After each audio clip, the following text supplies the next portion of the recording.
Thank you, John. And while the voting process has been reportedly smooth all the way across Ohio, there are some voters out there that are a little bit upset about this election day after they came across problems with IDs and poll worker training.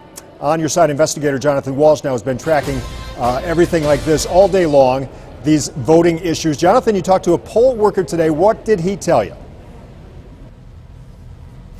Well, it has been interesting as we traveled both on the east and west side of Cleveland, finding these pockets of problems at the polls. Now, I did talk to that new poll worker who admits at the start of the day, it was pretty rough for him.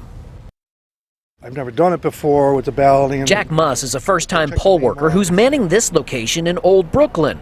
He told me right at 6:30 this morning the crowds were quite hectic for at least a half hour straight.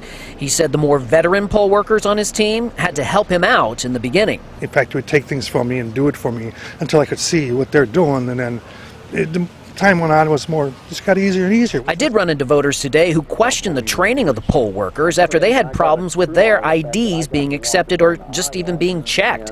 Jack told me he had a 3.5-hour class and a test before being tapped for election day duty. It's a crash course, and it's like, how do you run a scanner? And I'm like, well, you know, if I just know basic electronics, and there's no way I'm going to learn all this stuff in this little bit of time.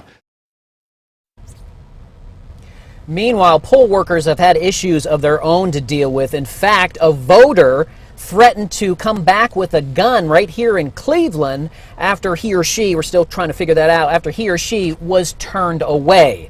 So definitely big problems out there. We're trying to keep it on track. We're keeping you informed all through the night. Keep it here on News 5. Meanwhile, we've all heard about these campaign-funded poll watchers sitting, watching us cast our ballots. But the big question is, who's watching them? News 5's Derek Waller is live at the Cuyahoga County Board of Elections. And Derek, really, it depends on where you go, huh?